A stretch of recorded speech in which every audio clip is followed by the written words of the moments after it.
Well, hello there, everybody. Hope you all enjoyed UFC 258. It is officially a wrap, and Kamaru Usman is still the UFC welterweight champion of the world after a third-round finish of a very game Gilbert Burns, as we welcome you to the first part of our doubleheader of live post-fight coverage here on the MMA Fighting YouTube channel. I am Mike Heck. Thank you for joining us. Casey Leiden is here as well, and the great Jose Youngs is in Las Vegas, getting you ready for the post-fight press conferences, which you will see right here on the stream. We will hear from, I assume, UFC President Dana White. We'll hear from Alexa Grasso after her big win over Macy Barber, and we'll hear from Kamaru Usman after his 13th consecutive victory and another successful title defense. But Casey, let me just start with you here. A lot of things were said about Kamaru Usman heading into this fight. You know, is he the best? And you know, we've seen all these different things with him, but seeing him weather that storm early was super impressive, and then come back the way that he did in rounds 2 and 3. What a performance! Give us your thoughts on Usman's successful title defense tonight. Phenomenal, just phenomenal. In our pre-fight show, I kind of talked about how, you know, we talked about just is Usman even really appreciated by fans, and I was kind of saying, well, because he hasn't gone through that war. Oh, I guess we're gonna have to hold off on my little opinion. Oh, it's Bruce Buffer celebrating silver anniversary with. All right, I guess we'll go to Bruce. Congratulations on 25 years. Dapperly dressed Bruce Buffer. Give me the feeling right now. This is crazy, right? I mean, you're the center of attention all the time, standing in the octagon, but never like this. What's the feeling like right now? You know, it feels amazing because, like, this is a huge honor for me. You know how, John, of all people, you know how passionate I am about being the voice of the octagon, working for Dana and all the powers that be at the UFC. I love it. And my passion just keeps getting stronger. I mean, I wish I had another 25 years. Who knows? Because I'm ready to rock and roll for 25 more. I can't even imagine 25. Just gone by so fast. Man, if there's ever an example of time flying, I guess this is it. But I want to thank the UFC for the beautiful tribute they did tonight. I did not expect that. That really caught me like a side shot to the head, and just so beautiful. Thank you, my beloved UFC. Thank you, everybody. It's crazy because, I mean, you've been here since almost the beginning, you know, a little bit after, but I mean, so much has happened. But when you hear that number, 25 years, I mean, what does it mean to you? I mean, did you ever imagine you'd be doing it this long? Well, it's 40% of my life, so that's a lot. Yeah, you know, the one thing I always tell everybody is that back in 1996, when I got involved with the UFC, I realized this was going to be the biggest thing happening in fighting sports. I realized it was probably going to be the biggest thing in sports. And that's why I stuck with it. When you stick with something, when I set a goal, I stick with it to the end. I'm a loyal soldier. I wanted to do everything I could way beyond being the voice of the octagon and the octagon announcer for the UFC, because I love the organization. I love the sport. I love the honor of announcing these female and male octagon warriors, the greatest fighters in the world, some of the greatest people I've met, the friendships I've made, the relationships with the media, with fighters, you know, with the people I work with. This is like Boy Scouts go to camp, man, every weekend. Let's face it. I love this. This is awesome. Yeah. You know, when the honor was played tonight, I saw a lot of people on social media saying, listen, when Buffer does hang it up, like, this thing's just not going to be the same anymore. Nobody can replace him. I mean, when you hear that, what do you think? I mean, I know you believe in the company and you believe in the brand, but when people say it's going to be missing something when you do walk away, what do you think? You know, when it comes my time, when I announce my retirement, which won't be again for years, when my passion wanes, then I'm going to retire. That's just the way it is. I mean, I'm the first one to cash the paycheck on a Monday morning at the bank like anybody else, but I'm not in this for the money. I'm in this for the love of what I do. I'm a fan first and an announcer second. And as far as it never being the same, the bottom line is, you know, we all make our mark in life. And when I leave, I just hope that people respect the fact that I always gave 100+%. I always gave my all. I always put my passion into it to enhance this moment for the fighters and for the fans. And, you know, I did it the way I did it. I did it my way, as Sinatra says.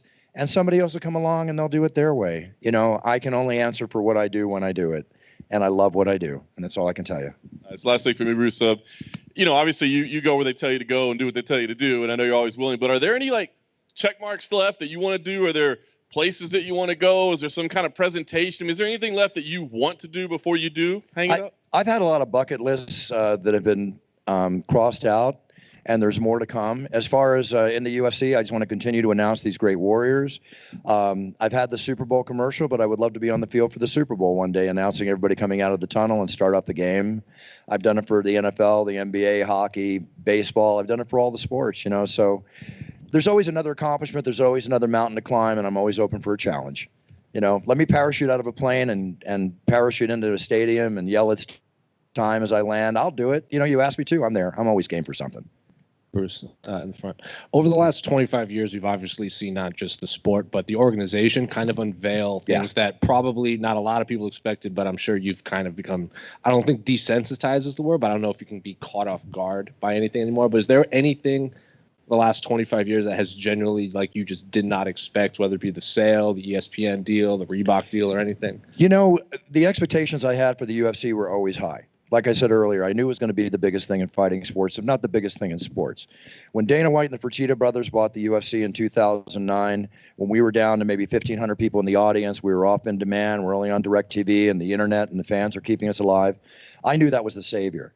And then when they took it and they managed it the way they did, and then when the tough finale of the very first Ultimate Fighter happened, and we saw them go at it, Bonner and Forrest, it was another level of achievement. And then when WME bought it, and they made that big sale, it was another level of achievement. The beautiful thing about the UFC is every time I think I've seen the greatest fight or the greatest show, it's like 3 months later, I see the greatest fight or the greatest show. The UFC always brings entertainment. It never goes stale, and it's only getting better. And a lot of that, if not all of it, is due, again, to the powers that be. You've got to really, I thank and I bow to Nate every time I see him for his passion, for his diligence, for his goal setting, for him to keep this going the way it's going. Even after selling it for $4.2 billion, and he's still keeping it the way it's going. I mean, how can you not want to work for people like that? Has an idea ever been presented to you that you thought you thought to yourself, like, there's no possible way that could happen, and then of course they pull it out? No. I think the only thing that ever happened to me is when I severed an ACL inside the octagon. I never thought that would happen, or some of the other situations I've been in, but it doesn't matter. I can do this with one leg. I can do this with a busted back. I can do it with the flu. I can do it with laryngitis. And trust me, I've done it after a major operation I've never even told you about. The bottom line is these warriors are fighting, okay? I can get in there and always do my job to honor them. That's my job. That's it. The show's not about me. It's about them. I serve them, and I serve the fans, and I serve you. Bruce, over here. Just real quick, right here on your left. Hi, how are you? I think it's safe to say you've loved the game and the game has loved you back. Thank you. Just out of curiosity, you've done so many announcements. What is the most nervous you've ever been to go out there for any reason, any show? The very first show, Bayamon, Puerto Rico, February 16th, 1996. I got nervous then. I got nervous maybe for my first full show at UFC 10. But it's like a fight. Whenever I fought, as soon as I got punched in the face or punched somebody in the face, and it's on. Let's just get it done. I don't get nervous. I get excited. I get rushes of adrenaline. You see the way I am before I go out for the main event. I'm getting my head in the game. I have to give it my all. Every night I walked out there is my first night to prove to Dana, the powers that be, the fans, the fighters, yourselves, and myself that I deserve this job. And I'll be the first one to leave when I don't think I deserve it. Trust me. Was there one show that you remember just everything seemed to happen? You didn't think you were going to make it to that show to announce them, and you just did it? What's that one for Bruce Buffer? I've always made every show, but I probably the egg on that Joe Rogan and the fans gave me for 6 or 7 months to pull a 360 in front of Brock Lesnar or at UFC 100. I was kind of surprised that came off the way it did. But, when you say you're going to do something and I say I'm going to do something, I'm going to do it. I'll always back it up. Obviously, it's family business announcing somehow with Michael Buffer. One night only, just out of nowhere, do you think you'll ever say, let's get ready to rumble just randomly for the fun of it? Absolutely not. That is Michael Buffer's. That is his. He created it. It's about him.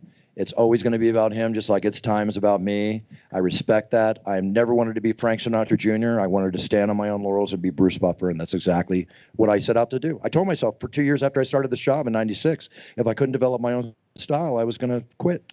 I didn't want to be the guy. I'm the guy that sews his coattails on. I didn't want to be the guy riding the coattails. Congratulations. Thank you so much. Okay, everybody, thank you so much. Listen, the media, without you guys, I appreciate everything. It's an honor. Thank you.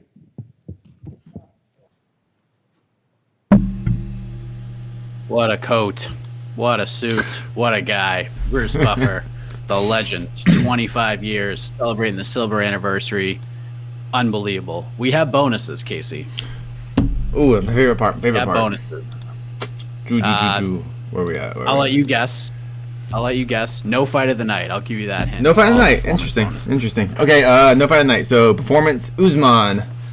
Yes. Usman and Polyana Vienna.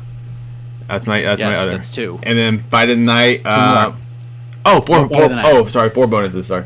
Usman, Polyana. Sorry. Let me go down this. Oh, duh, Fluffy. Yep. One more. And what am I missing? Mr. Marquez. Correct. Woohoo! Good job, UFC. You picked the right ones. Yep. There you go. Hernandez, Marquez, Usman, Polyana, Viana. Get $50,000 apiece. Good for them. There you go. Good for them. What a effing event. See? It was good. Don't sleep on these cards. Some good moments. Some good stuff. Some real good stuff. Julian Marquez, I mean, good God. Oh, but who cares what I have to say about that? Dana White is here. Dana White. All right, there are 4 performance bonuses tonight. Polyana Viana, Hernandez, Marquez, and Usman. They all won $50,000. Congratulations. Dana, the main event turned out to be every bit as good, I think, as anybody could have hoped. Yeah. What were your thoughts on what you saw out there tonight? I've been waiting for this fight for a year. I was excited for this fight. I knew this fight was going to be great. For all the attributes that Usman has, his chin is probably his best one. This guy's got a chin from hell. He took some big shots tonight and just kept coming forward. And, I was just talking to him back there. He said, he buzzed me with that first shot. But, I've been there with him before. He always throws. He said he used to get hit with that punch when they used to spar. And, basically it just made him mad. He said, I'm going to finish him. So, the kid's the real deal, man. He breaks GSP's consecutive win streak record tonight. And for the people that actually know about fighting, they know that this win tonight was a big deal over a very motivated, well-trained, mentally tough, confident, badass kid. Over the years, it's funny because, you've had stars that are incredibly talented that take a while to take off, right? To really get the respect they deserve. I mean, famously, like Anderson Silva didn't get respect for a long time. Do you feel like a night like tonight where he's tested, he shows character, he wins in a way that's exciting, not necessarily just grappling? Do you think this might be a moment where his star does start to rise a little bit? Yeah, you never know when that's going to happen. Listen, this guy's got nothing but badass dudes lined up ahead. I mean, he's still got – he should have, if he doesn't have the respect now, he should have got it after the Covington fight. I can't stop talking about the Covington fight. It's one of the greatest fights I've ever seen. Anybody who didn't respect him after that, you're just, that's your problem, not his. Yeah, no question. We're always looking to what's next. You teased that Colby Covington, Leon Edwards fight. Was any progress made over the last, day on that? No, I just said that's the fight that makes sense. I mean, what I said was the kid took a fight with Hamzat, and he's ranked number 3 or 4 in the world, and he's fighting a guy that's ranked number 15. All the shit that guy's been through, he should go this way. Well, if he goes that way, it's Covington. So no, it's not done. That was yesterday that we talked about that. I know. Yeah. Things happen quick. They change every day. COVID, you said it, right? Yeah. The other one I want to ask you about, though, it sounded like I didn't hear his comments. We haven't talked to Kamaru yet, but it sounds like he went in pretty hard on Jorge Masvidal as well. Would you consider doing that rematch ahead of either Covington or Edwards, or does that not make sense? Obviously, from a star perspective, it would seem to make sense. Listen, there's a lot of options for him right now. Fair enough. Last thing for me, and if that's the fight he wants, then that's the fight Masvidal wants, and I'm sure the people would like to see it too. So I don't know, but I don't know if I've ever told you guys this or not, but I don't make fights the night of the fight. But wasn't aware of that. I'll note that moving yeah, forward. All right. So you guys are aware. Last thing for me, just curious if you had any updates on the physical condition of either Bobby Green or Jillian Robertson. Obviously, we lost both those fights just before the fight. So any update on those? Bobby texted me tonight and said he's fine, and he said, "I'll make this one up to you." And I said, "All we care about is that you're okay, kid. It's all good." And then I have Jillian's number. I was going to call her during the fights, but I haven't called her yet.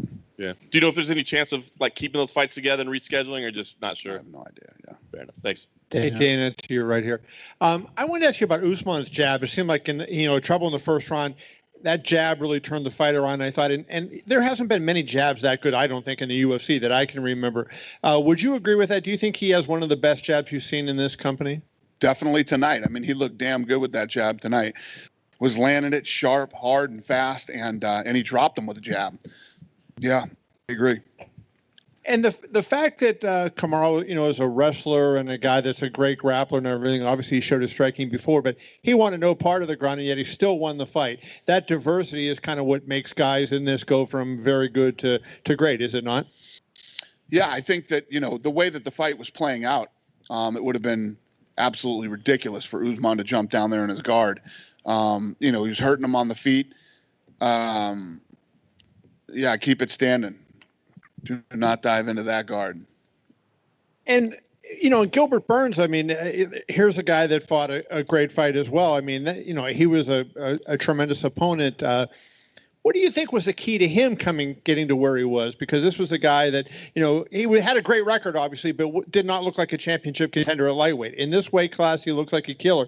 Do you think it was just the weight, or was there something else he did? Well, I think it was absolutely the weight. I mean, when you look at what he's done since he moved up, it was definitely the weight. And the reason he got to where he is because he's a Brazilian Jiu-Jitsu multiple-time world champion, and he didn't care about going to the ground and getting taken down. And the guy hits really hard. So he had no problem standing and trading, or didn't matter where the fight went. The guy was dangerous. He's a jiu-jitsu guy who has heavy hands. And then last thing, to go back to Kamaru, you think of like Joe Louis had the long, whatever it was, 25, consecutive wins and everything. Usman's, what is he now? 18, I think it is. 17. 17. Yeah. How long is it realistic with the kind of guys he's going to be facing, in your opinion, to go? Do you think he could get to 20 consecutive wins? That's why I was talking the other day during all the press, and I was saying, people kept asking, when do you think, is he going to be a breakout star? Is he going to do this? Is he going to do that? I said, what's going to happen is, if you look at all the guys that are lined up that he has to fight next, and he keeps doing what he's doing, we're all going to pop our heads up one day and start talking GOAT. I mean, if this guy can continue, it's not just how are you fighting, are you winning, it's who you're fighting. And this guy has nothing but straight killers in that division that he has to get through, and possibly twice, some of them. Dana, at the beginning of the fight, Kamaru didn't touch gloves with Gilbert. They had the intense face-off before the fight even started. Do you think it's fair to say Kamaru felt pretty disrespected by the whole gym change and Burns coming for his title? Nah, I don't know if that played into it. I just think a lot of that stuff is either part of the head games or in the moment type stuff. They just, I don't want to touch your glove right now. I want to punch you in the head, So I you'll have to ask him that question, but I imagine that it's more that than disrespect. Obviously, we haven't seen the reaction play out just yet, but do you think it's safe to say that Usman is probably one of the most underrated fighters on the roster? By who? Not by me. Not by me. Yeah, maybe listen, you when you look at what, like you guys asked me yesterday, the negative talk going into this fight or whatever, you have casual fans that will come in for the big ones, and then you have hardcore fans that will watch everything, and there's different groups of people that come and go. We can look at who's watching and know who watches, 10 a year, who watches this. We can do that with the pay-per-views. And you have totally different groups of people that come in for different fighters. And, the people that know. I mean, for anybody to say that Usman's not, you don't know anything about fighting. And that's okay. Maybe you just jump in and you like to watch it because it's the thing to do, and Connor's fighting or this guy's fighting. But if you know anything about fighting and you don't think that Usman is, you really don't know anything about fighting. And last thing for me, a special night for Bruce Buffer tonight. I was just going to give you the opportunity to say what Bruce means to your business and as a member of the brand. Yeah, I think that Bruce is one of the greatest of all time. You know, in that clip that we did on him, you know, I was talking about when we first took this company over and I came in and took over all the production. I was deciding who was going to stay and who was going to go. And, you know, Bruce was one of the guys I obviously kept. And I thought that Bruce had great potential to be who Bruce is today. You know, there's a lot of talk about obviously Kamaru possibly like a breakout star in the media and everything. But at what point do the odds makers have to start giving him these massive betting odds? Because he was minus 270 now. I thought they did. I mean, he was a 3-1 dog. I didn't think that this fight was 3-1. I didn't think it was because, you know, in saying that, you're saying that Gilbert Burns is a 3-1. There's no way. Gilbert Burns is not a 3-1 dog, but Usman is that good. He was that good tonight. Then earlier on the night, if you're betting, you bet Gilbert all fucking day at 3-1. Yeah. You know what I mean? Anyway, earlier on the night, Anthony Hernandez had a big submission win. Talking about odds, he was 30-1 to submit Rodolfo Vieira. So what'd you make of his performance? Incredible, man. Incredible. I mean, that was one of the fights that we picked to be a great fight tonight, and it was. And even the commentators were talking about during the fight, you know, nobody wants to come in and fight this guy. Nobody does. Hernandez did, and it was what we thought it was going to be, man. It was awesome. And then co-main event, what did you think of Alexa Grasso? She looked incredible tonight. Listen, Macy Barber is a gangster. This woman believes that she's going to be the champ before, you know, and she comes back from her injury and she is ready to go. You know, Grasso is a girl that we were looking at a long time ago. We thought like she's going to be the Ronda Rousey of Mexico. You know what I mean? You know, she had a couple of speed bumps in her career, but boy, she's on point now. Her punching is crisp and clean, and the distance, you know, that she kept, and she couldn't look any more perfect tonight, going against an absolute savage. And finally, did you catch any streamers this time? I know you had a. So it's interesting because, you know, you don't know how into this I am. I'm very, very into this, and you know, not a lot of them were streaming tonight. We were going to go after one of the big ones tonight, and they did not stream tonight. So, yeah, we keep doing what we're doing. Hey, Dana. Yep. Hey, would you say this was the best performance of Kamaru Usman's career so far? I don't know, man. That Covington fight, it's. I just think that him and Colby Covington is one of the best fights I've ever seen. And say what you want, think what you want about Colby Covington. Colby Covington's a bad dude, man, and he dominates everybody that he fights, and he's the real deal. He's very good. And if you look at the war that he and Usman had and how Usman finished that fight, it's one of the greatest fights I've ever seen. So he looked damn good tonight, but he looked really good in that Covington fight. Jorge Masvidal's management just tweeted out, "Tough, let's do it" with Kamaru Usman. Do you like that? Kamaru Usman, Jorge Masvidal, the Ultimate Fighter this summer. Look at these guys making deals on Twitter. I don't know. I don't know what we're gonna do, but we'll see. And lastly, speaking of Twitter, Nate Diaz, he's been very vocal on Twitter. We don't have a matchup. He doesn't want to do 155. Talks about 170. Trading barbs with Conor McGregor, Leon Edwards. Do we have any talks with Nate Diaz? Are we close to booking? Why do you guys keep asking me about these guys? No. If we did, we'd announce it. We'd say it. You know, you guys eat this shit up like fucking candy. Dana over here on your left. Dana, obviously, Kamaru is very proud of his heritage. You have Israel Adesanya, also from Africa. Potentially Francis Ngannou could become heavyweight champion by the end of next month. Perfect world when everything reopens. Is 3 African UFC champions enough to make UFC Africa a reality? Yeah, I listen. I think I answered this question yesterday. When we went to the Middle East, we have tons of Middle Easterners fighting on the card. When we go to Asia, we have lots of Asians fighting on the card. When we go to England, we have lots of English and Europeans fighting on the card. Yes, if we do a show in Africa, which we do we want to go everywhere. You guys have heard me say, I will do a fight everywhere on this planet. And Africa is one of those places. But to say that right now, I just don't know enough about the future and what's going on and how fast this stuff will happen. In terms of growing the brand and everything else, how important is it to have those local fighters from around the world? Obviously, everyone wants a Conor McGregor to come to their country, fight in their town. But what does it mean to the brand to have a champion from that area to help grow the UFC there? Yeah, it's a big deal. Obviously, when you have a guy or girl who looks like you, talks like you, and comes from where you come from, and they are perceived as the baddest human being in the world, it creates a lot of interest in that area. It's the key to everything. It's big. That's Asia. The Weili Zhang thing is taking off, and we're starting to cultivate tons of good talent over there from the PI. And that's basically how this works and what we're going to continue to do. And I've told you guys,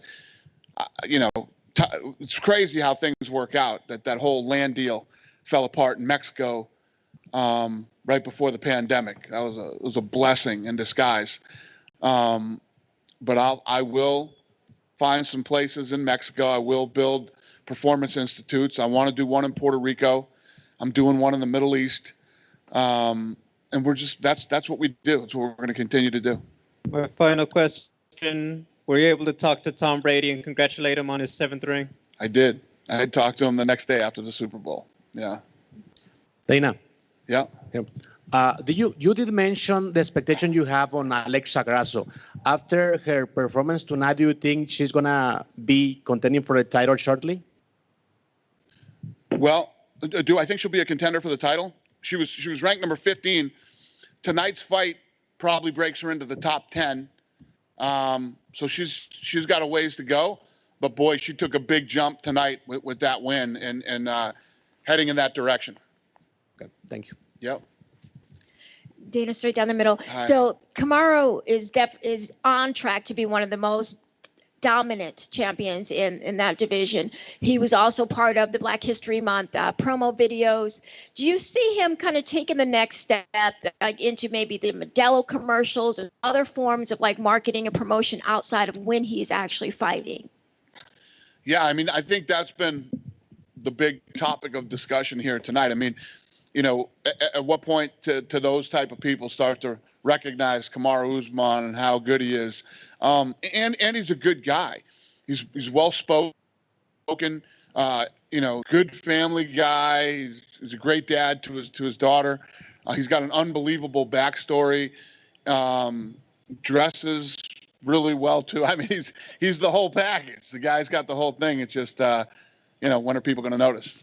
Well, people could be your friends over at Endeavor, right? People could be they're my friends. You are tied to Endeavor. And I'm also tied to 475 fighters that all need to be promoted. It's like, to just say, oh, Endeavor can take them and do this and that. It's really not that easy, especially in this climate right now. You don't see a lot of sponsors throwing a lot of money around these days. We're in a really weird place right now. So it's just not that type of environment right now. I want to ask you real quick about Macy Barber. Those guys aren't even open yet. Those guys aren't going back to work till God knows when. Yeah. So just want to ask you real quick about Macy. She's 22. What did you see from her tonight, even in the loss, that you think she can be building on? She's tough. Man. She's a savage. She's one of the most ambitious and toughest, young women that I have ever met. So I expect nothing but big things for her. She's a baby still too. She's young. She's got nothing but time. I know she put this unbelievable pressure on herself to be a champion before John Jones. And it's good to have set goals for yourself but she's a baby, man. She's got nothing but time and she's only going to get better. It looks like the first week of March, the Golden Knights are submitting a plan to get fans in. conference basketball tournaments are going to have some fans in first week of March. Do you guys have plan? I know you have to submit a plan to the governor to show that you can do it. Do you guys have a plan to do that at all? I got plans too. You guys going to? I'm not doing a percentage. I want to sell out. So you won't do anything until it can be 100? No. Okay. It's too nice over here. I like it here. What has that conversation been like to fill the seats? Yeah, listen, I said on ESPN the other day that I was optimistic that by this summer, we could be doing it, either in Florida or here. Good. Dana, real quick, just when you compare Usman to GSP. I mean, it's almost heresy to say anybody's in the league of George St. Pierre. Do you think Usman is at least in that class now? Can you say that he's in the GSP class? He just broke his record tonight. Yeah, but I mean, as an overall fighter, yeah. Absolutely. I mean, if you look at what he just did, he just broke his record tonight for consecutive wins. And if this guy keeps rolling, I mean, what we were saying earlier, if Usman can keep doing what he's doing, he's going to go down as the greatest welterweight ever. It's a fact. I mean, you just look at who he's fought and who he has to fight here in the future. It's undeniable that this guy will go down best welterweight. The question, where will he go down in the history of the sport? Thanks, guys.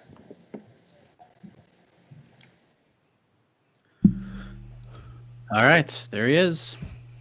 Dana White reacting to UFC 258 and Kamaru Usman's performance and all sorts of fun stuff. For the stuff that maybe a lot of you were hoping for, answers about Nate Diaz and future fights, you should know by now that Dana White does not matchmake right after a fight. But the questions still come. Yeah.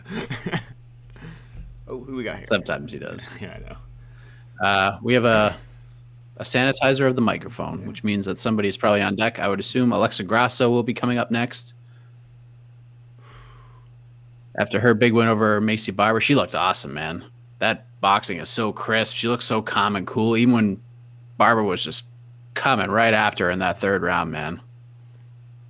I thought that was going to be fight of the night. I think if they went, well, or maybe the main event would be fight of the night. I don't know. It was a great fight. The co-main event was a great fight. They had a lot of pressure on them.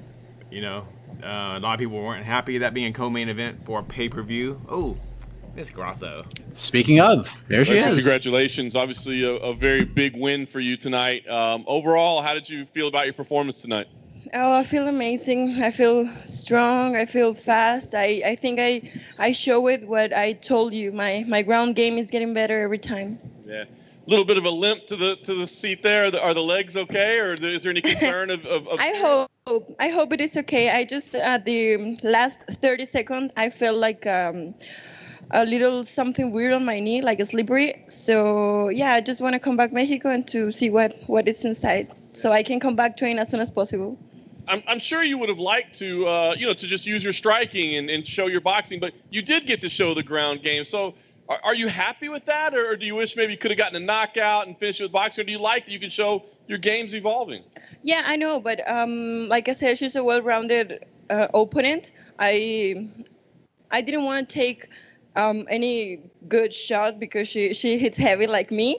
So yeah, it was more strategy, take the things more calm, put her on the fence, do my wrestling, do my jiu-jitsu. I show it this transition that I trained with my coach and teammate Diego Lopez, who's a black belt jiu-jitsu. I think it's right. I hope he can have an opportunity here soon. I've been training so hard for that. Can you talk about the third round? Because you were up 2 rounds. She came out very, very aggressive. What did you think about that? Were you expecting her to be that aggressive in the third? Yes, I knew she was coming for everything on the third round, so I had to be more intelligent and take it easy. Take it easy, calm down, and think better, and just do my job. This is a big win for you in a big spot. I know you said you want to work your way up, but what does make sense? I mean, are there names in the division that you think you would like to fight? Well, I don't think I have to call anybody. I just want to fight and be climbing. Last thing for me, I guess you have to get the legs checked out first, but do you have a goal of when you'd like to fight again? Yeah, I would like to fight like June, July, maybe again, and before Christmas. Alexa in the front. A lot was made before this fight of the strength that Macy Barber shows inside the octagon. So after spending 15 minutes of there, how strong did she feel? Yeah, she hits hard, and I just thought that I had to take this. I was the veteran this time in the cage. I'm usually the youngest athlete in the octagon. This time, I was the veteran, so I used that on my way. Then, especially in the first round, she was throwing a lot of jabs, but she was really far away. Like she was kind of throwing feints, and you weren't biting for them. So when you're seeing her throw these strikes from 4 or 5 feet away, what are you thinking? Nothing. I just wanted to get inside, like do the thing and boxing and everything. Just waiting for the good shot. Alexa, a lot has been made. She wins one, loses one. You were coming off a win. Did it get in your mind like, oh, this is one, I need to break the pattern. I need to get my second win in a row? Yeah, of course. I know I had a win-lose and strawweight. So yeah, I worked very hard. I learned from that. So this year, my goal was that, to get in the win column.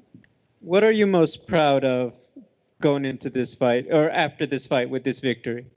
Well, I feel amazing. I worked very hard with all of my teammates, with Irene, with Azul, with Diego, Alessandro, everyone who supports me at my gym. We are a small team, but we're working very hard. We are making the flag of Mexico on the top. Dana said, when we signed Alexa Grasso, we thought Ronda Rousey of Mexico. That's a lot of expectation. How do you take that off yourself so you can grow and develop as a fighter in your own time?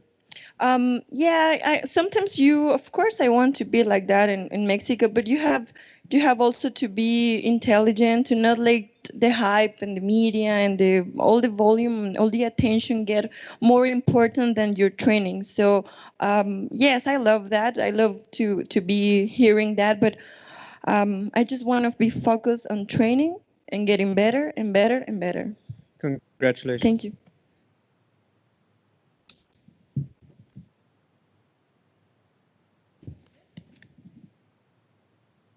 Thank you.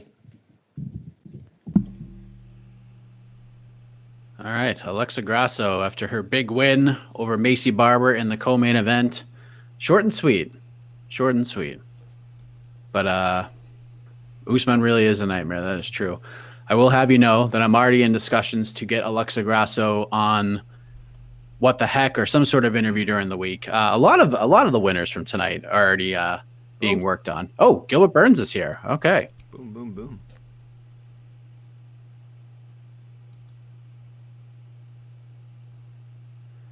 And his mic's not working. Gilbert, thanks for being here. I know still settling in and probably a very emotional night for you, but I guess can you just give us your initial thoughts on how things went tonight? Yeah, wasn't exactly where I want to be. I think I get overexcited, and I went my guy Cody Garbrandt crazy. As soon as I heard he, and that was the second time. I think I did make the same mistake when I fought Dan Hooker, and I got overexcited and then to become a champion in that game, I cannot make those mistakes, and but like the way I see right now, I just want to do like Robbie Lawler. He was the only guy, if I'm not wrong, that lost to Johnny Hendricks. And then just got right back, got a couple wins, fought again, and became a champion. And then that's exactly what I'm going to do, I hope I don't get a crazy suspension, and then got back, rest, stay with my family a little bit, and I want to fight as quick as I can. I know I can do it, and it was almost done, but I cannot make those mistakes to become a champion. Obviously, world title fights are a big deal no matter what, but all the emotion and the friendship, did that make this more difficult? I mean, was it difficult to contain your emotions at all when you got in there tonight? A little bit. I still like it, Kamaru Usman a lot. I have so much respect for the guy, and But when we get there, we're gonna fight. He's not.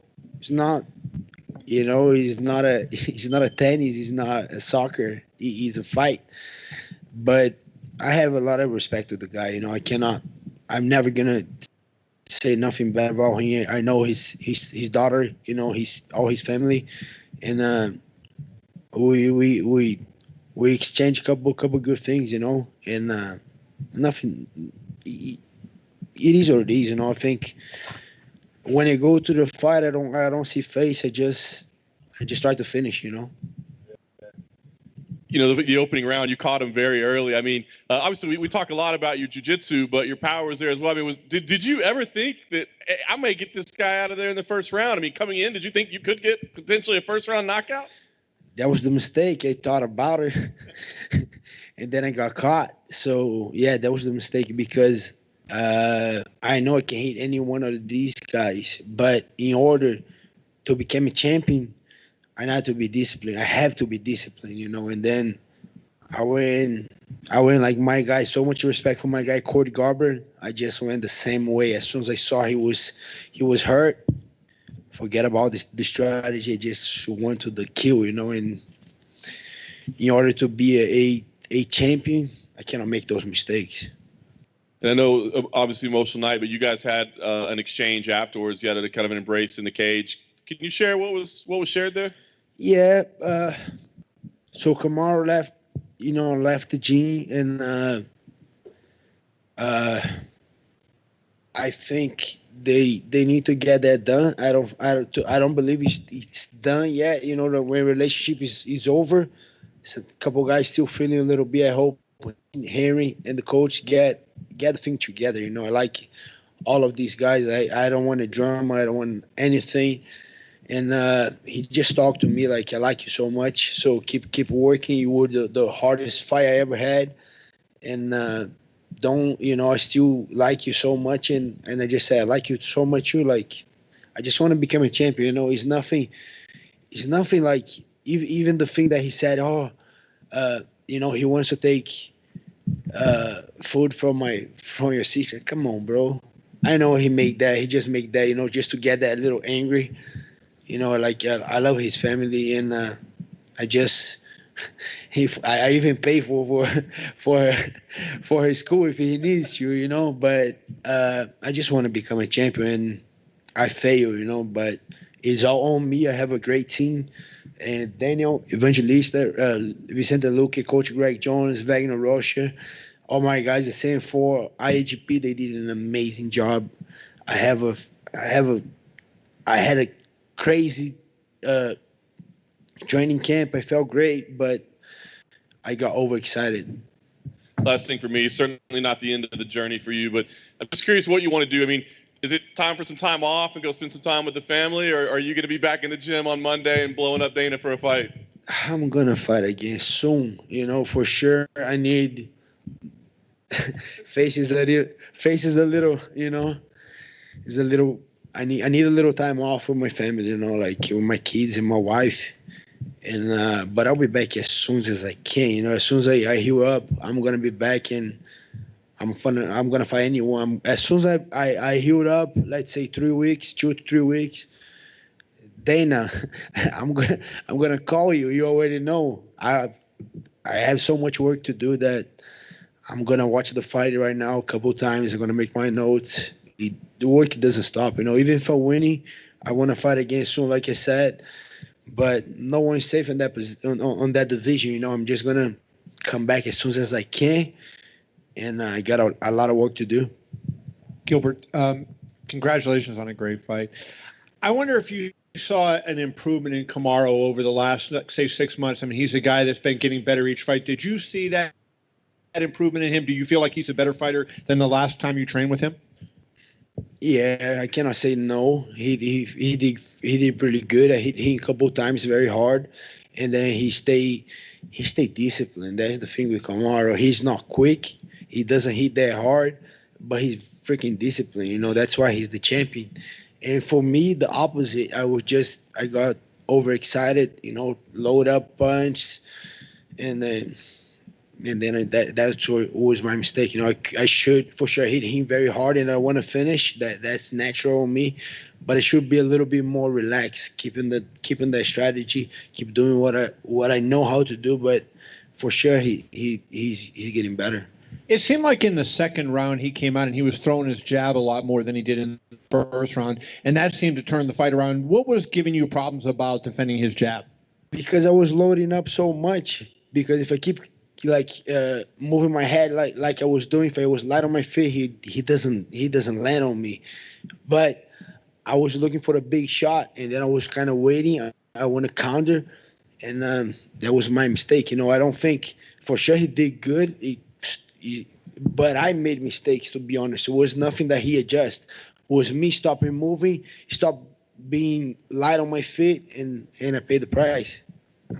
And then finally, at the end of the second round, you came together and were sort of bumping shoulders. Were you kind of feeling it at that point, even though you said you made some mistakes? Did you feel like at the end of the second round that the fight was going your way and that you had it? I did. Every single time I thought the fight was going my way, but I load up so much and then make a mistake. And it's the life, it's life. It's not even it's life. And the thing is with me is I'm a warrior. I've been through a lot, and then I keep going. And then they're not gonna stop me. I was super sad because I believe it so much. I work super hard. And I fail, so I'm gonna keep working. That's it. I'm just gonna take my time off. I'm gonna do whatever I need to do, but I'm gonna be back.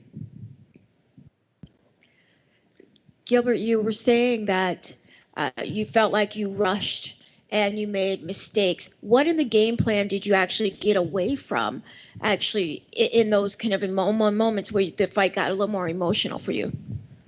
I got very excited because I hurt him very hard, and I saw he was hurt, and I kind of started loading up so much. So the key for me was just keep doing what I'm doing, stay light on my feet.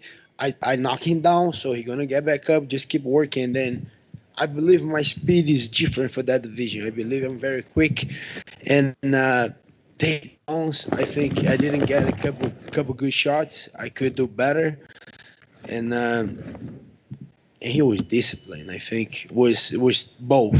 Me, I was overexcited, and then he kept discipline. That was the thing that happened. And if you feel like the friendship can move forward at this point, you guys could see each other again. How do you feel about a possible rematch? Yeah, for sure. I got nothing again. Like I said, I don't see faces when I go to the fight. I want to be the best. And if he's in the best, and then I got my shot again, we'll be fighting again. But it's nothing personal, I might text him tonight or tomorrow, and it is what it is. I don't know. To be honest, it's me against me. I lost to me because I made a mistake. He's not even. For sure he did a great job, amazing job. That's why he's the champion. But I lost to myself. I made a mistake, and I cannot do it. Fala, Dorinho, tudo bom? Tranquilo. Dorinho, o Usman mencionou na entrevista para a ESPN, logo depois da luta, que esse tipo de golpe que você acertou nele costumava acontecer nos treinos. Ele já esperava por isso. O jab dele também aconteceu. Agora ele já passou a luta, né? O que aconteceu ali que também aconteceu nos treinos e o que te surpreendeu que não acontecia? O que não aconteceu foi que faltou a queda dele. Eu tava esperando que ele fosse me quedar ali, tava cheio de bote no jiu-jitsu ali, mas eu já acertei bastante. Muita coisa ali já aconteceu no treino, mas a gente nunca fez de treino de luvinha, né? Então, de luvinha ali muda muita coisa. Certo, você já falou em inglês, eu vou te pedir para responder em português também, por favor. A sua análise da luta, você mencionou que teve um erro. Como foi aquele knockdown? Quão perto você acha que você chegou de acabar com a luta? Então, eu achei que eu cheguei muito perto de terminar a luta e dali eu fiquei muito na emoção ali e eu cometi vários erros ali. Eu acho que eu teria que ficar um pouquinho mais calmo, continuar na estratégia ali, movimentando bastante. No segundo round eu parei de mexer a cabeça, foi onde eu tomei mais golpes, então eu carreguei muitos golpes, então eu acho que eu errei bastante, por isso eu não consegui levar a luta pelo meu próprio erro quando eu saí da estratégia. Como foi a conversa com o Usman ali no octógono? A gente viu que você ficou bastante emocionado, chorou, se eu não me engano. Como foi esse approach? O que você falou para ele? O que ele disse para você?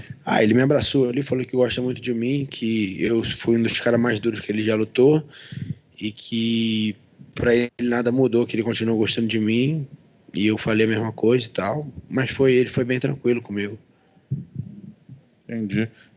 Ontem a gente viu que a encarada foi um pouco mais tensa do que eu imaginava. Hoje vocês não se cumprimentaram antes da luta. Até que ponto isso foi um fator que talvez mentalmente preciso me forçar a ter algo, já que eu gosto desse cara? Não, da minha parte não, da parte dele talvez, da minha parte não. Já imaginei que talvez ele não tocaria a mão, eu imaginei que talvez ele não tocaria e visualizei isso várias vezes e isso aí não mudou muita coisa não. Bom, agora passada essa luta, olhando para frente, eu sei que é difícil, acabou de acontecer a luta. Quando você acha que você poderia voltar, se tem algum tipo de volta, algum tipo de adversário, algo que você já tem em mente, data, rival? Eu acho que eu vou ter que descansar aí umas 2-3 semanas aí. Então, meado de março aí eu já estou voltando a treinar. Então, voltando a treinar em março ali, abril, junho, julho eu tô lutando de novo, que é o que eu acho. Não importa com quem, não tem ninguém. Não importa com quem o UFC colocar. Certo. Última pergunta. O Dana White mencionou, muito se fala sobre o Usman ter batido o recorde de Saint-Pierre, que talvez ele possa ser um dos maiores meio médios da história do UFC. Você concorda com isso? Você imagina, você consegue ver o Usman se mantendo campeão por muito tempo? Acho que sim, eu acho que eu consigo ganhar dele, mas agora é fácil falar, né? Mas eu acho que eu mostrei muita coisa ali que dá para ganhar dele, mas eu tenho que ter mais disciplina. Então, meu objetivo agora é recuperar e pegar mais umas 2-3 lutas aí e estar disputando o cinturão novamente. Yep. Anyone? Thank you guys. Have a good one.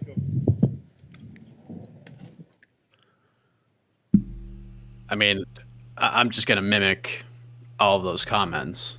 I mean, how can you not like and respect that man? Champion. He's a champion in my world.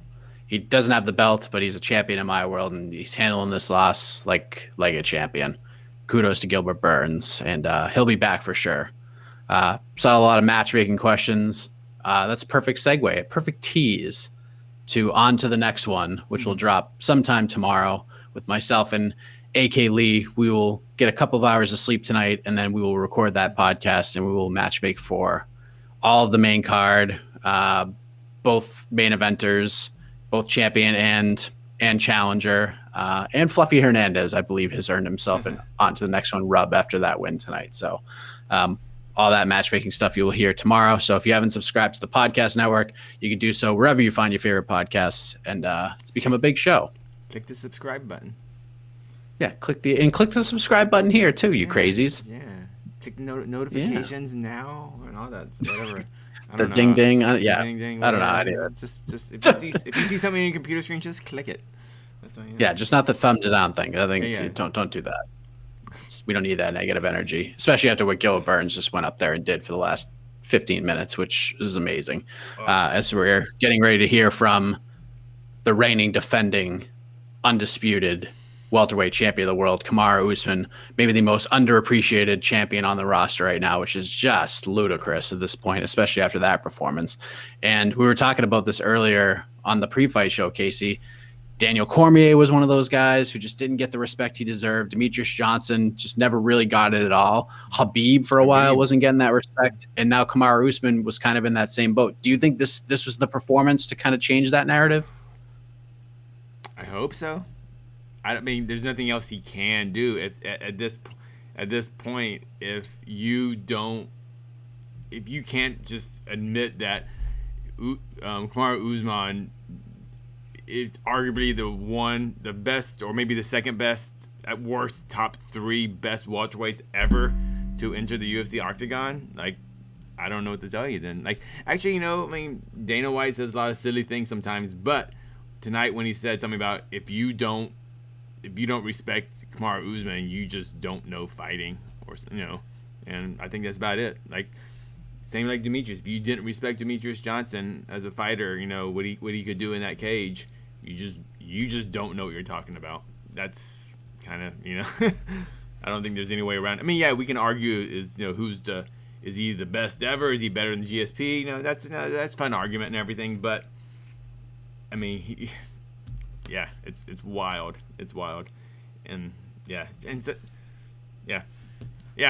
just kind of in my mind going over that fight and kind of what I was expecting, and what we saw, and I kind of go back to what we talked about earlier and before the fight, how like when Adesanya, like, I felt like we kind of really developed a really appreciation of Adesanya after he got almost his butt kicked and almost lost to Kelvin Gastelum. It was after he kind of fought through that adversity and still won, and then dominated his fight against Costa and afterward and everything. We're like, okay, this guy is legit. He is the real deal by getting his butt kicked a little bit.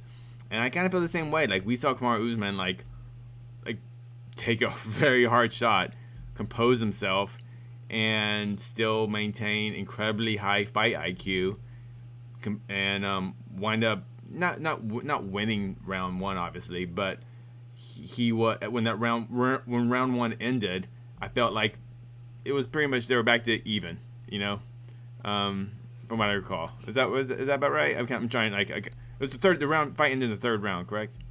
The main event. Yeah. But coming out of the first round, you didn't feel like Kamaru Usman was like on wobbly legs, or you didn't feel like he had it was a 10-8 round for Burns. He felt like he hit him hard.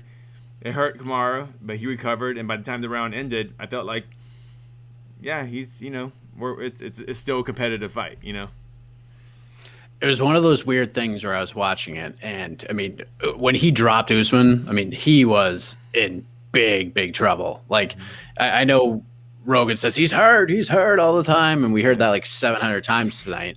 I actually thought the commentary was pretty damn good tonight overall. I know there were some spots in there, Casey, that you didn't appreciate so much, but I thought it was overall pretty good. I feel the main event, they did a good job in the main event, so I'll concentrate on that. We'll leave that. But when Gilbert Burns threw that high kick and then went to his back, I was like, oh my God. Like, I had those, not quite the Chris Weidman, Luke Rockhold vibes, but like he even said it himself, like he just got way too excited that he had Usman hurt. Like, if he just kept his composure and just kept landing shots. I mean, because in that first round, I'm just like, man, everything he's landing is devastating. Like, he was free. Like, I think Rogan said it. Like, he was freezing him. He was freezing him. Like, every shot he hit, like, Usman was like, ooh. But then the composure that man showed going on was unbelievable. Just tremendous. Jose is looking unreal. Nice time. Got that Bruce Buffer vibe going. I think Jose's trying to get his camera working again. Yes. You get a little behind the scenes look at the stresses of a big fight night like this. But yeah, kudos to both guys. It was a great fight. And I agree with you. I think kind of going through that adversity and seeing Usman in trouble and battling back and keeping his composure, tremendous stuff. Just unreal. Should it be Leon Colby or Jorge Masvidal next?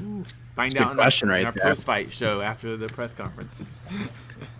They're all good. I mean, listen, they're all anatomy of a fighter. If that's who I think it is. Yeah. Phenomenal. This dude is a talent. So go subscribe to his stuff too. Tremendous. The documentaries they do, the build up to these fights, outstanding. A must follow. Absolutely. I don't know. All of them are interesting options. Yeah. But you know what? Here's what I think. Okay, there are big winners tonight. Kamaru Usman, obviously the big winner.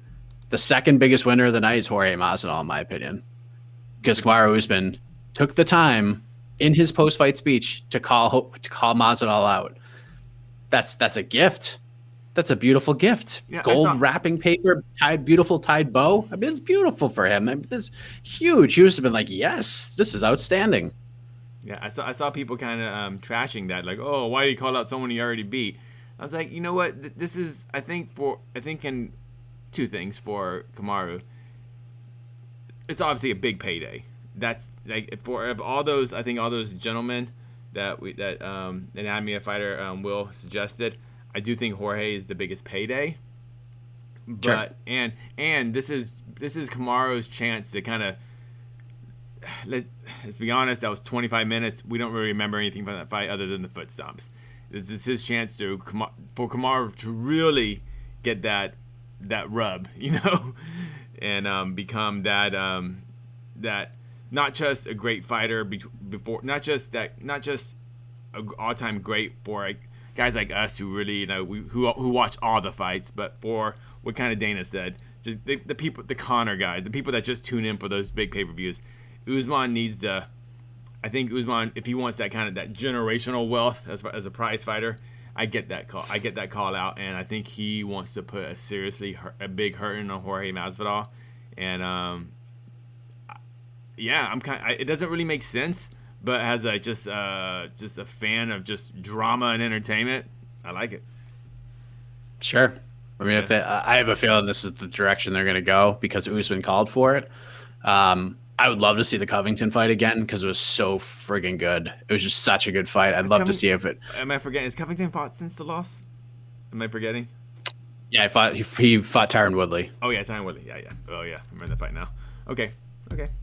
So I mean, I don't know what they're gonna do. Like if I'm Colby Covington and you hear Dana White say, "Yeah, we want to make Leon Edwards versus Colby Covington," I don't know. I don't know if that one gets him out of bed. Makes sense. Very sensible fight, but I don't know if that's like. It's very tough to like lock Colby down for a fight that excites him. Like Masvidal would certainly do it, and Usman would certainly do it. But outside of that, I don't see anybody like getting him jazzed up to get back in there. Is Colby the guy that is he on that level where he's like, I'm only taking fights if I'm excited? I don't know. Like I don't. I think Colby needs a. I don't know. Yeah, you're probably right. You're probably right. Poor Leon Edwards. I don't know. I don't know what to say about Leon Edwards. I mean, he's twittering, he's talking trash, he's calling all the fighters, you know, the B word and, you know, the P word and saying bad names, and, you know, he's giving us the trash talk, you know, what people say, you know, they like, and I don't know, no one's biting, I guess. If I'm Leon, I am going all in on Nate Diaz right now. All in. Throw all the chips in the middle of the pot, in the table, everything. You throw it all in. You just start this big campaign calling out Nate. Like that's what you got to do. He wants to fight a guy who's on a long winning streak. He wants to do it at 170. Leon Edwards versus Nate Diaz. I would go all in on that fight because you get so much buzz from that one. And he's probably a big favorite in that fight too. But it'd be a really interesting matchup because we haven't seen Leon fight in so long. I want to see it. I want to see it. I just want to see Leon Edwards fight. I want to see Nate Diaz fight. I mean, I want to see Colby fight. I mean, I don't think Colby should get a title shot, but I want to see him fight. I mean, he's a good fighter, you know. Yeah, let's get this welterweight division moving. Let's get it moving, guys. Come on. What do you do with Wonderboy? I feel like Wonderboy's is kind of like, I don't know, like Wonderboy versus Usman. Oh my God! I mean, I feel like Wonderboy's one fight away, but I mean, only because I don't know why. Wait, what's Wonderboy's? I know he just beat Neil. What came before Neil? It was the Luque win. Yeah, so like Wonderboy just isn't getting the right opponents in front of him, but he's doing what he's supposed to do with what is given to him. So timing is just never on his side. It's unfortunate because he comes out of every fight like pretty banged up. This one wasn't so bad. Like he's had some hand problems. I know he had a quad injury as well, but I think it's the hands that are really holding him back. Because when we found out that Khamzat Chimaev was out, I texted Wonderboy immediately, and I was like, "Dude, can you make March 13th?" And he was like, "Nah, it's got to be May." So we'll see. I mean, I don't think Leon's gonna want to wait that long. So, but yeah, I don't know. I think Wonderboy wants to come back in like May, June, July. That seems to be the sweet spot. I think he ends up fighting Michael Chiesa. I just think that fight makes too much sense at this point because Chiesa doesn't want to fight till July now. He's got a wedding and all this other stuff to prepare for. I think timing wise, that gives Wonderboy enough time. Wonderboy versus Burns is an interesting fight. I like that idea too. Does that? So for me, like with Wonderboy's age and everything, I get what he's trying to do. Like he's got one more to me, like one more big payday. I feel like he's kind of that Alistair Overeem, like, I got one more run, kind of thing. Although he hasn't really said that in the same way, but I feel like the UFC and the fans kind of felt that. What is Wonderboy, like 37, 38, something like that? He's 38. 38, yeah. Wonder Man. So whatever Wonderboy's next fight is, if he wins that, he has to fight for a title, So I don't know.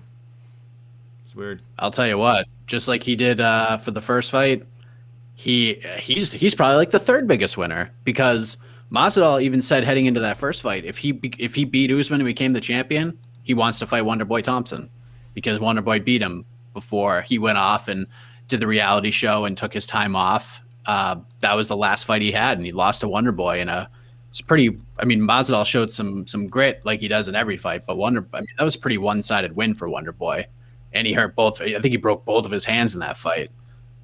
So he becomes a Masvidal fan for sure.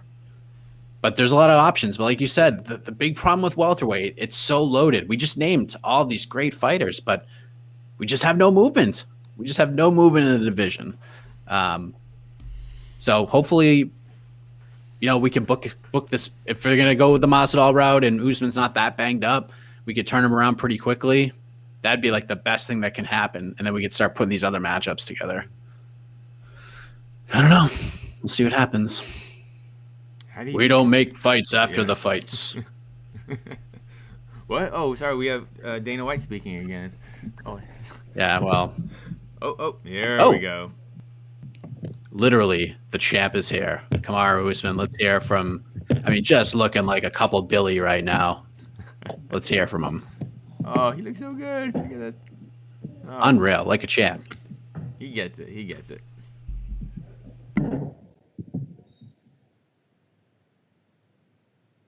What's up, guys? What's up, guys? Jack, congratulations on obviously a fantastic result against clearly a very dangerous guy. I know you're still probably letting it all soak in and want to go back and watch it, but give us your initial thoughts right now on your performance this evening. Hold on 1 second. Hold on, son. I got a call. What you talk? I know I hear you. Thank you. Oh God, we don't do it. We don't do it. I don't want what you for after the post. Oh God! Hey baby, I love you. Okay, I go call you after I finish. I'm your number one fan in the whole wide world. And still. Thank you now. Thank you now. Lie. Don't tell them before Nanjano they ever carry lies. Okay, I go call now after the press conference right now. Call me after. That's my dad, if you guys didn't know. It sounded like he was a little excited. He was a little excited. It's this one was a tough one because obviously I couldn't have him here to watch this because of the COVID, and plus I didn't want to cheat him of the experience. There's something very special about a UFC fight, especially in Vegas, and it's not the same experience without 25,000 people screaming for you. So I didn't want to cheat him of that. I want him to get the full experience when he comes to a fight. But that question, I remember your question. It was a little tough. This one was tough for me. This one was very tough for me because Gilbert is somebody that we kind of grew in the sport together, and it was somebody that we shared a common goal. We both wanted to be the best in the world, obviously at two separate respective weights. But it was a tough one for me because Gilbert, and first and foremost, I want to say I'm proud of Gilbert. I'm very proud of him because a lot of people kind of wrote him off after he suffered that knockout at lightweight, but he recomposed himself, something that, I'm no stranger of. He recomposed himself. He got back on the horse. He moved up on weight class and he tore through that division. He deserved to be in there with me tonight, and I'm extremely proud of him for that.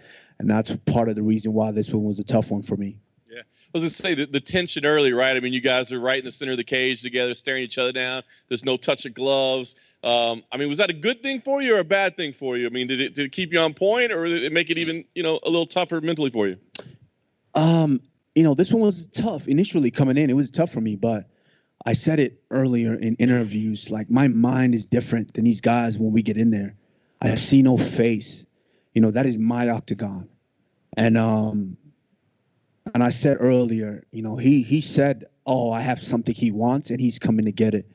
What's more personal than that, than somebody that you grew up in a sport with, that you train with daily, looking at your food, looking at your plate and saying, you know what, I want his plate.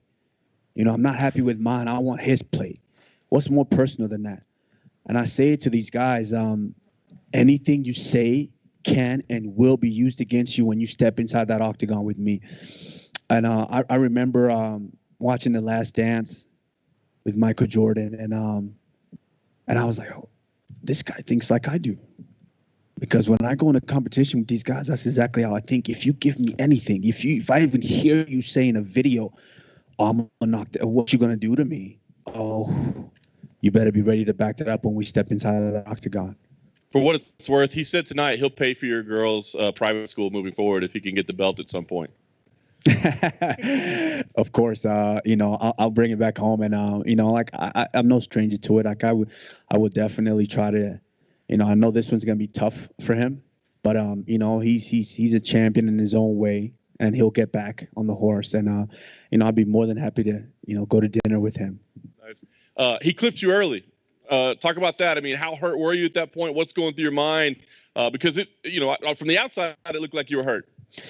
I wasn't necessarily hurt. I was just kind of a little off balance. Like the cage was slippery in there. That was I kept pouring water. If you saw in between rounds, I kept pouring water on the ground because it was very slippery in there. But the funny thing is that's exactly kind of how our sparrings went. He's he was a lightweight coming up, but he's got big power in his hands, and he's a hooker. Anybody else in the division, they get caught with one of those hooks, they're going to sleep. But I'm a champion for a reason, and I recompose better than anybody. And so I just kind of had to recompose myself and listen to my coaches. They told me not to rush it. I know what I worked on this camp, and I just had to stick with the game plan, go out there and watch the whole fight come into fruition. Yeah. Afterwards, after you get the stoppage, you walk around, you're saying, put some respect on my name.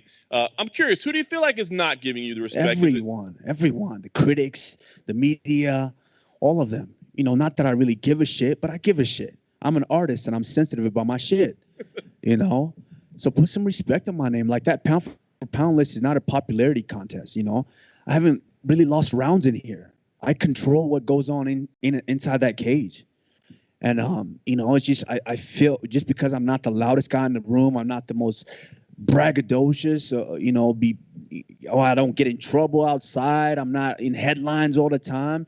I feel like they kind of, let's be honest, they kind of disrespect me in a sense, that pound for pound list is not a popularity contest. I need to move up on that list. And I know you kind of mentioned the emotions that were involved. You and Gilbert had a nice embrace afterwards. Can you share kind of what was said there? Yeah, man. Like I said, this one was a tough one for me. When I step inside there's no friends. Like he said it himself. Just give you, that's how my mind works. He said, I have something he wants and he's coming to get it. What? What's more personal than that? He said that himself. And so I had to go in and take care of business. I see no face in there. But once the fight was over, I had to come to it, and I realized that I just did that to somebody that I spent time with, someone I care about. I care about his kids. I watched them grow. And, it was very, very tough for me to have to do that to him. So I just talked to him, and I told him he deserved to be there. Everyone thought he was down and out, and he had to rebuild himself back up, move up a weight class, and tear through guys. He deserved to be there, and I'm extremely proud of him. Last thing for me, I know you want to enjoy this moment, but I know you have goals to continue dominating the division. So it sounds like Leon Edwards and Colby Covington might be a fight that's coming up, but you also had some very strong words for Jorge Masvidal immediately after the broadcast. So do any of those names, is that Masvidal fight more important to you than maybe the winner of Edwards Covington? Well, like I said, put some respect on my name for a reason. You know, that fight, he had a built-in excuse. That's the only reason he took that fight. We tried to make that fight twice before. He said no. You know, for the May, you know, we know when Khabib and I think it was Ferguson, when they fell out, we tried. I called Dana right away. I said, hey, it's 2 weeks notice. I haven't really been training, but I'll step in if you need me to. And they tried to make that fight, but Masvidal said no. And then he did an interview to where he said, oh, well, the numbers weren't right and this and that.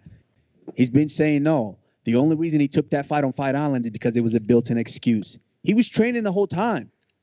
But he said, oh, I only had 6 days notice, so that's why that went that way. Well, guess what? I'll give you a whole training camp, and this time I will stop him. I promise you. That's why I was disappointed in myself that last fight, because I know I could stop him. But with all the circumstances that took place, I just went out there and dominated him from start to finish. So this time I will stop him if he wants to step up. But I guarantee you he doesn't want to. He's going to be quiet. Is that the one you want, though, above anything else? They can all get it. I don't care. They can all get it. They need to show me some activity, you know, show me something and step up and, you know, and we'll take care of business. Kamaru, what's that? I was going to say, Kamaru, you're still a relatively young guy, but are you starting to think of your place in the history of this sport and in the division, given what you have already accomplished? And, you know, you won 17 in a row now and the number of title defenses you have?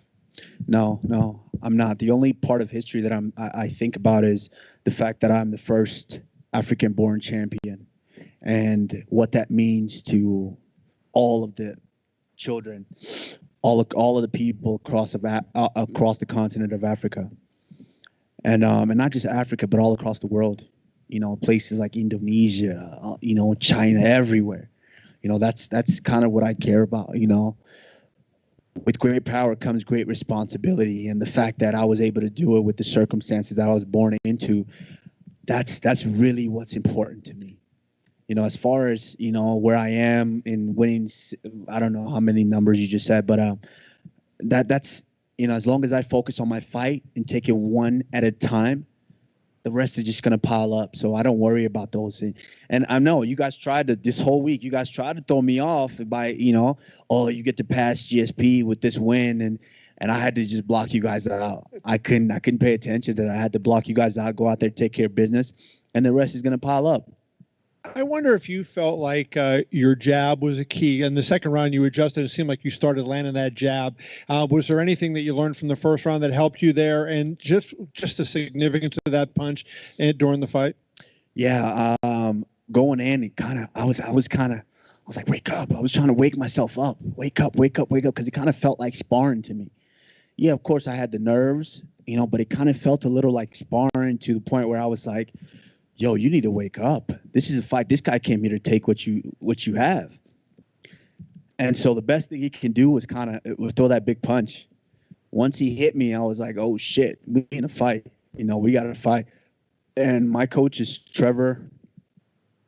You know, they let me know a long time ago, like, you have a tremendous jab. You got to use it. And I don't use it enough. You know, this camp, we try to stick with the fundamentals and just use it, just work on it a lot. And it showed out there. Once I kind of recomposed myself and started working it, getting his timing off and hitting them, my jabs feel like straight right hands to the face. And I just had to believe in it and just watch the fight break down. And then, you know, I don't want to go too deep in the weeds here, but many years ago, Joe Louis was a heavyweight boxing champion. Okay, you know Joe. And he fought Billy Conn, and Billy Conn, after being ahead after 12 rounds in the 13th, got knocked out. And he said to Joe, why didn't you give me the title and let me keep it for 6 months? And Joe said, you had it for 12 rounds and you didn't know what to do with it. And I'm wondering, almost like, you know, Gilbert was in that spot tonight. He hurt you, and he felt like he kind of went crazy and trying to knock you out instead of staying within his plan. Do you feel like there was a similarity in that way, like that you stayed composed and he didn't, and that led to your win? Absolutely. I think, you know, I got this big shiny thing up here to where everybody's coming after. Everyone in the world is training for this. And so once he landed that big shot, that shining thing looked real good to him. So he jumped on me and he thought he was going to get it. But, one thing I do better than everyone is recompose myself. I'm the champion for a reason. I mentally had to stay calm, recompose myself, start working, and I knew that I was going to get him out of there. Thank you. Kamaru, you said it felt like sparring in there. Is that because it was Gilbert or just because your energy was a little bit low anyway? No, because it was Gilbert. Like I said, I spent so much time with him. I know him. I care for him a lot. So putting those emotions aside, I mean, he made it easier for me, because him and my former team, they kind of trolled me a lot. They were posting things, new champ coming, posting all of this. And this is a team that I gave my sweat and blood years for. And so they kind of started trolling me and saying those things. And it got to me. It got to me a lot. But, I'm that type of person. Anything you say can and will be used against you. And so, I had to use that against him in there tonight. Are you able to put that behind you now and move forward? Absolutely. Absolutely. I'm a competitor at heart. I never want to come in here and maliciously hurt someone. Maybe the next guy, I might, but I never want to try to maliciously hurt somebody in here. I want to compete. That's what I do better than anyone. I compete. I am the best in the world because I can compete better than all these guys.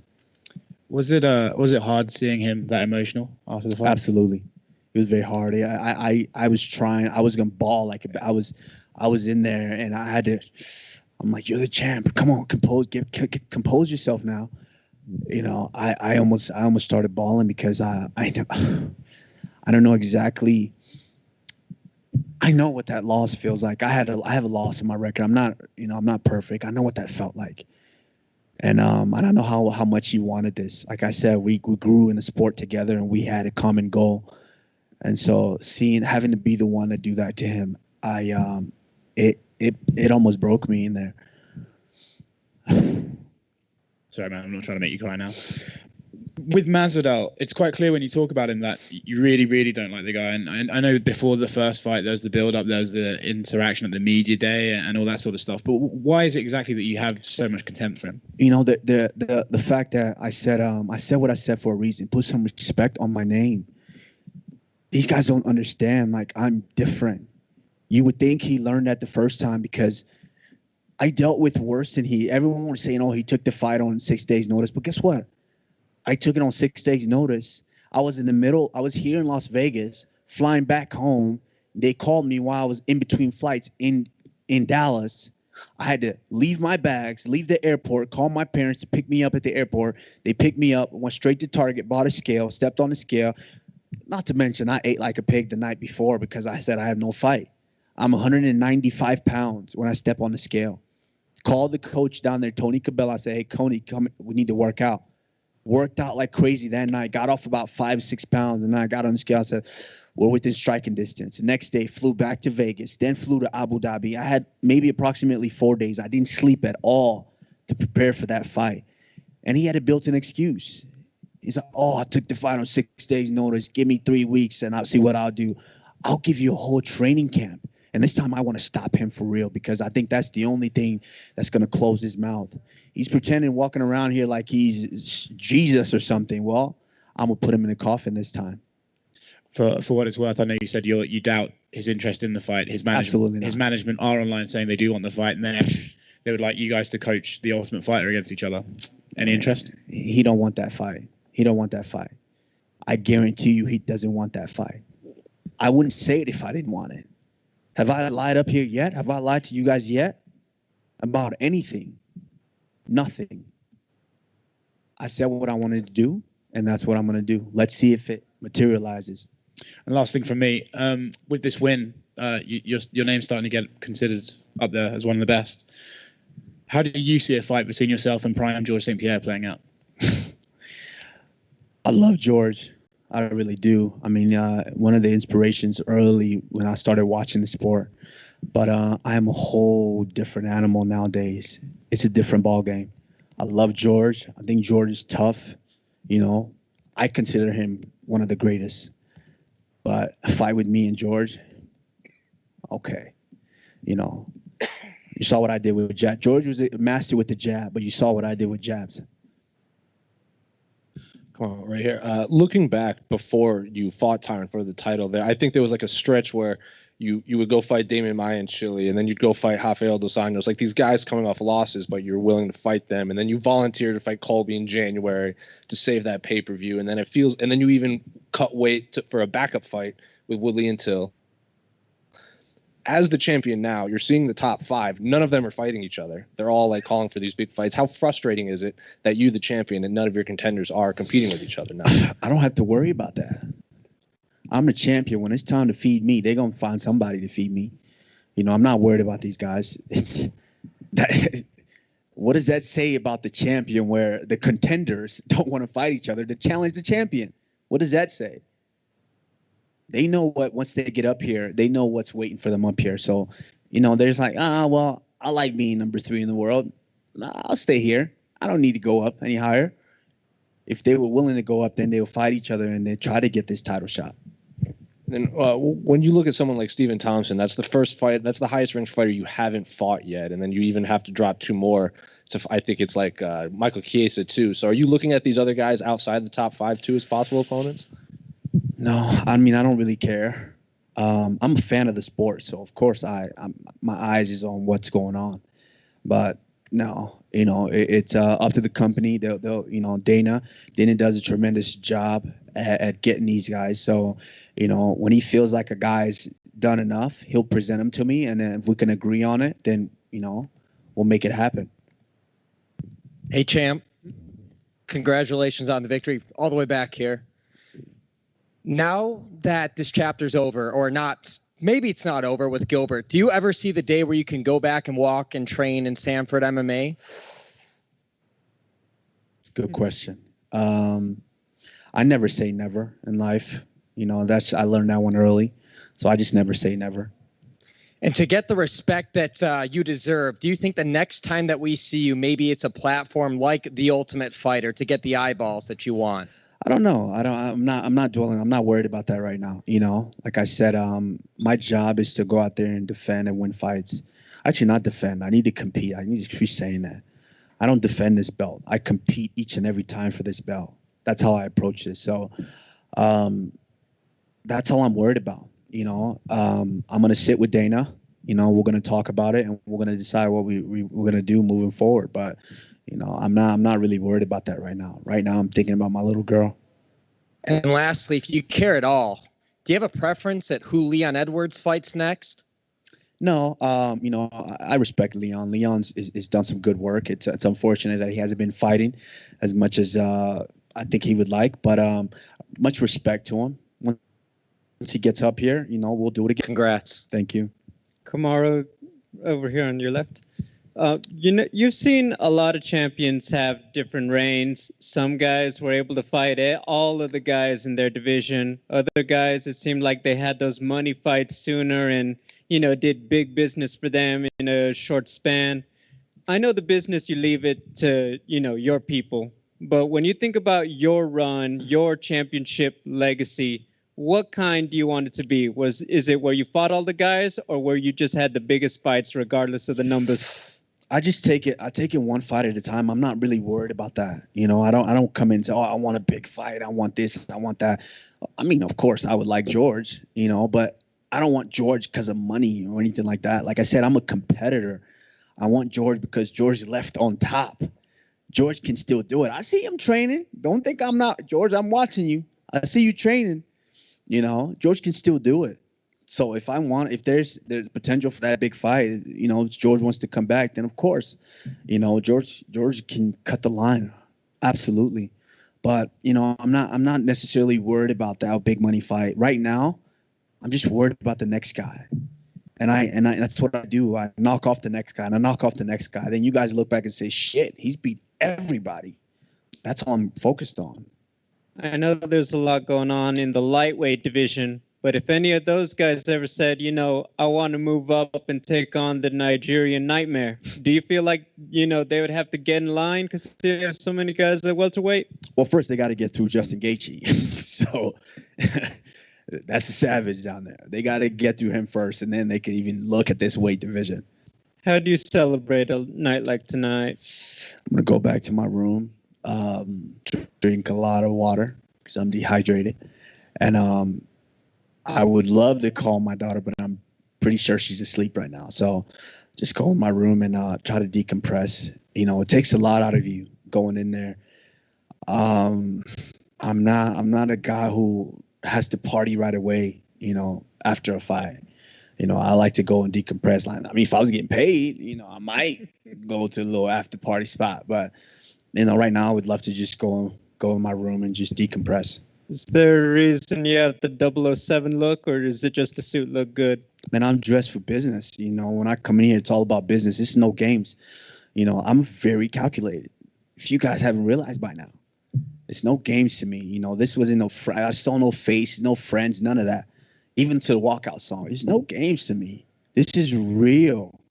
I am as real as it gets. I'm a competitor. I might not brag the most. I might not yell the most or scream the most or be the loudest one in the room, but trust me, I am fucking real. Congratulations. Thank you. Kamaru, when you were, after the fight, you came to the middle of the ring, you were on your knees looking at Burns, his back was to you as he was dealing with the loss. What was going through your mind there? It was hard. That was hard. That was very, very hard for me to see, because I was responsible for that. Like I said, this is a guy that I grew up with in the sport. We trained together each and every day. We gravitated towards one another because we shared a common goal, and I loved his work ethic, and he saw my work ethic, And so, of course, we spent a lot of time together, which is why this one was a little. It was business, but of course, it was personal as well.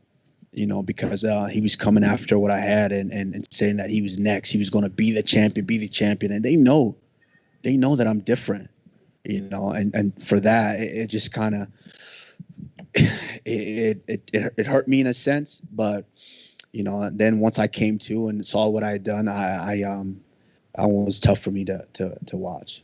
When you did you speak to his team, your old teammates? Were some of the issues buried? Vicente was in his corner. I love Vicente Luque. That's another savage in the division as well. And the funny thing is, me and Vicente was actually the people the two who had this talk. If we were ever in this position, what we would do. We had that talk early in our career because me and him were both on the Ultimate Fighter. And once we got off the Ultimate Fighter, we had that talk. So I'm pretty close to him in that sense. And so, yeah, just, said what I had to say, Issues buried? Yeah. This was another challenger. It was a little more personable leading up, but, it was business as usual. I went in there, took care of business, and now on to the next. And many people felt like Gilbert Burns was, the one to really challenge you, and you've gone through him. Jorge, you've beat him. It sounds like it's more personal to fight him again. But who do you really see as that person that could really challenge you? I've said it before. These guys don't understand my mind for the sport. And my mind is different than all these guys. And so, of course, everyone's going to, what they said, oh, Burns, he has the jiu-jitsu. He's not worried about it. I saw all these critics. Dan Hardy, he's not worried about it. He's gonna, he can submit him anywhere, do this and do that. I just got to worry about me. Once I know, when I started this when I was 14 years old, no one had to tell me to go on extra runs. No one had to tell me to make a sauna in my own house in the bathroom and waste all the hot water. No one had to tell me that. I said, hey, I want to be the best. I want to beat those guys at the top. I'm going to do all this extra stuff. That's how my mind works. So when I get in there, it's different. These guys don't understand. It might not look the prettiest. And so people are sitting at home, oh, I can do that. I can do that.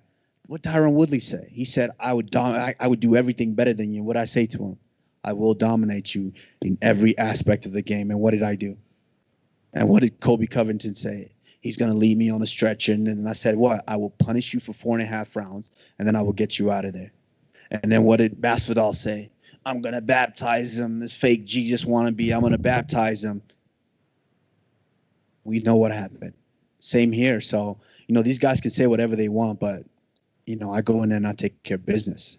Congrats. Thank you. Kumar, you said you said the right hand that hit you kind of got you into the fight a little bit, woke you up. Did you expect him to fly across the cage at the beginning though? With that, he kind of swung at you right away. In a sense, yes, because it was a mental battle. This was a mental battle. Like I said, our sparrings went a lot like that, and so he's got a lot of confidence. And me and my coach Trevor, we talk about it. He's got a lot of confidence. He was coming in with all that confidence. We haven't trained together in quite some time. So in his mind, I knew he had to come in and tell me that, hey, I'm not little bro. I'm here to take that from you. I knew he was going to come. But my mind is stronger than all these guys. I just had to stay composed, find my footing, start picking him off. And I only do this as fight progresses, and that's kind of what happened. It's kind of it's a weird stat, I guess, but you caught yourself from going down when he hit you. Like you stopped yourself, you held yourself up. So still no knockdown. Oh shit, this man, he didn't come to play. But they didn't, obviously it wasn't credited as a knockdown for him. So still none on your record. Is that important to you? I don't care about that. I don't care about stats. I love seeing them when I'm preparing for a fight and they're like, oh man, he's never this, never done that. He's tied for this, I love seeing the stats, but I don't worry about that. If I was worried about that, then I wouldn't have been present in there. I try not to worry about those stats. I just let them pile up. And you've talked, here and there, bits and pieces in the past about your dad and his story, but now that it's kind of out there, everybody got to watch the piece and everything and understand that. Like, how did you feel just having, kind of your life opened up like that? It's tough for me. I'm pretty private, but it's something that I had to talk to him first. I had to get his permission. I mean, I'm a grown man. I can do what I want, but I had to get his permission for that. I talked to him and I said, hey, I think this is a story that needs to be said. People need to hear this because, there's so many other people that actually deal with situations like that as well. And so I talked to him and, I had to convince him a little bit, but he got around to the idea and then we did the piece, but I'm glad he's home. He was on the phone screaming, like I said, I didn't want to cheat him this experience. I wanted him to be here and really experience the full UFC experience. So hopefully, fingers crossed, COVID magically disappears and we're able to have full arena shows again. Thanks so much, man. Thank you. Thank you, guys. I appreciate you all. Trevor. Good, bad, all. I appreciate you. Thank you.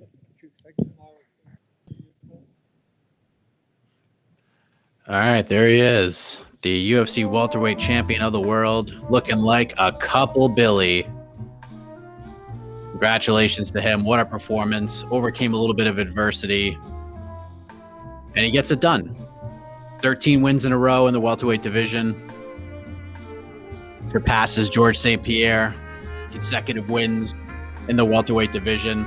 The guy's the real deal, and I agree with everything he says. Put some respect on his name. And we're going to talk more about this on the other side. Post-fight show coming up. If you're expecting a 60-minute post-fight show, it ain't happening, folks. We'll probably do like 30 minutes or so, but we're just going to answer all of your questions. So we'll see you on the other side. Jose is the man. Great coverage all week long in Las Vegas. And we'll hear from him next week on the A-Side Live chat. For the meantime and in between time, we'll see you on the other side for the post-fight show. Head on over.